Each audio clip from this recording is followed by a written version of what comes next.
Well, when it comes to leadership, it's a quality that not everybody feels they're born with, but it is a skill that can be taught. And it's an important skill, one that when you have it, it's going to put you ahead in the workplace, and it's going to put you ahead in your personal life as well. So if it is that skill that you'd like to fine tune, we've got the group that can help you do that. We've got Lauren Vanaman, Executive Director with Aspire Leadership, joining us today. Lauren, first of all, welcome. How you doing? Good morning. Doing well. Great. Thanks for having us. Of course. Give us a little bit of an overview about Aspire Leadership, kind of how you guys came to be and what it is that you do for our community. Sure. Well, we started as Trinity Logistics. Our founder and president, Jeff Banning, grew that company from 8 people to a nationally recognized company that's a great place to work, and still today is thriving. But at that company, he really realized that people were the most important asset. Yeah. You invest in your people, you train your people, then you're going to meet your deadlines, your goals, your vision, and strategy. So he started a program there to build our mid-level leader bench because they knew that was the future of our company. That's where growth happens, that's where succession happens. And so he started that there, and then when he sold it in 2019 and said, let's go out and do this. People need leadership. Yeah.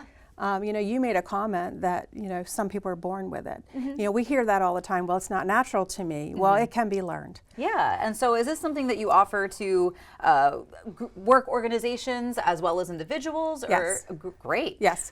So we have a cohort experience. So very small. We call it a mastermind, if you're familiar with that term. Small group of individuals who come together with our curriculum and then just really share each other's life experiences and learn from one another with the facilitation guide. But the wonderful thing is that a company can just put their people through in one group. That gives them alignment, common language. And then we also have a lot of companies that say, or individuals that say, I want to just be in a group of my peers. I want to learn from other people with different perspectives, and that's been very powerful too. I bet it has been. What's it like sort of when you see the people, especially maybe those who say, I don't feel like I was born to be a leader, but you watch them kind of go through this program. How do they grow? How do they feel afterwards? It builds their confidence, first of all. I bet. They really start to see that leadership isn't scary. It doesn't mean you have a corner office. Like, it's just a way of having influence in another life. So, and that's really the key to really having an aligned culture and a healthy culture is, do I have influence with the people that are around me, with the people I lead, with the people in my community or my family? Yeah. If I don't have influence with you, you're not going to follow me. You're not going to care about my vision or alignment because I am not investing in you. Yeah. And so it's a mutual relationship where you really value the people around you. And the other thing that we do that's kind of different from a lot of programs is we're big on self-awareness. That's great. So a lot of assessments. Who am I as a person, as a leader? What do I need to work on? And what do I do really, really well?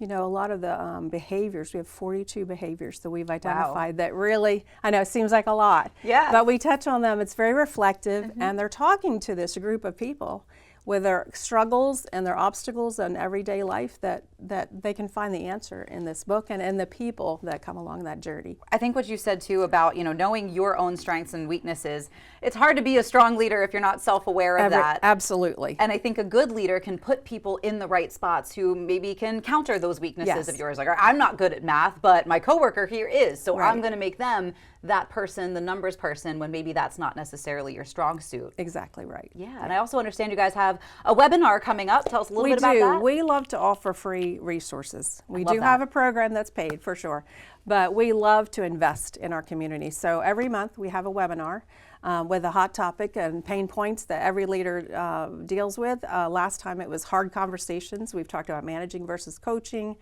how to lead up. Yeah. So lots of different topics, but that's every month, and you can follow us on Facebook and register for that. It's no cost to jump on that. Yeah, I love that you've got free resources as well as the paid program. So if somebody is interested, whether it's somebody with a work organization or an individual of utilizing your services, what's the best way for them to get in contact with you guys and start the process? Well, you can check our Facebook page out and follow us on Patreon. We do have a website, aspireleadershipfoundation.org. It is just being worked on right now, so it's a little bit slow right now, but you'll be able to find us there. And you can always call us at 302-929-7676, and we'll be happy to chat with you about your needs. Fantastic. Well, Lauren Vanaman, thank you so much for being here today with us. Thank you. It's been a pleasure. Of course. Coming up next on Coast Life, we've got our adorable pet of the week. Peanut Butter is up for adoption, and we're excited to introduce you to him when we get back.